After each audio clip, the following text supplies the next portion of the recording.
அவன் சொல்றான், ஆண்டவரே நான் மீண்டும் இந்த கிணத்துக்கு வராமலும் நான் தாகம் அடையாமலும் நான் ஒன்று கொள்ளாமலும் எனக்கு தண்ணி கொடுங்கன்னு ஆண்டு சொல்றாரு. ஜீவ தண்ணீரை பெற்றுக்கொள்கிறார் சொல்லுங்களேன். எப்பொழுதும் நமக்குள்ளாக போக உட்கார வைங்க குட்டி பாப்பா உட்கார வைங்க. யார் பிள்ளது உட்கார வைங்க. ஆலயத்தில் அப்படி ஓடக்கூடாது. உட்காருங்க. அம்மா குட்டி பாப்பா உட்காருங்க. பிள்ளைகளை அடக்கி வளர்க்கப்படுங்க. எங்க அம்மா காது பிடிச்சிக்கலாம், காது ரெண்டா வந்துடும். ஹல்லேலூயா. ஒழுங்கு. அப்ப அந்த ஜீவ தண்ணீர் உள்ள நதிகள் என்ன சொல்லுமா, நமக்குள்ள இருந்து புறப்பட்டு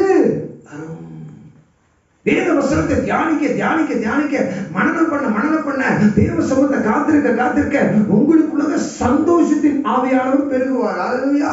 ஒரு சந்தோஷம், ஒரு சமாதானம், நித்திய மகிழ்ச்சி நம் தலை மேல இருக்கும். அப்ப சமாரியா ஸ்திரீ போய் சொல்றா கடைசியா, இங்கு ஒரு மகா தீர்க்கதரிசி அவர் வந்திருக்கிறார். அவர் எல்லாத்தையும் என்ன செஞ்சாரு அப்படியே சொன்னார் பொழுது ஜனங்க ஓடி வராங்க, வந்து சொல்றாங்க, நீ சொன்னதுனால வரல, நாங்க இங்க பாக்குறோம். ஹல்லேலூயா.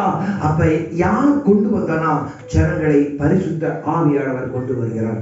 வருகிற நாட்கள்ல நான் திருப்பி சொல்றேன், இந்த சபையில ஒரு மறுமலர்ச்சி வர போகிறது. இந்த அவாகில ஹல்லேலூயா, இந்த நல்லப்பன் ஸ்ட்ரீட்ல இந்த சபை நிரம்பி வெளி சேர் போட்டு இன்னும் அநேக ஆட்களை நீங்கள் கொண்டு வர போகிறீர்கள்.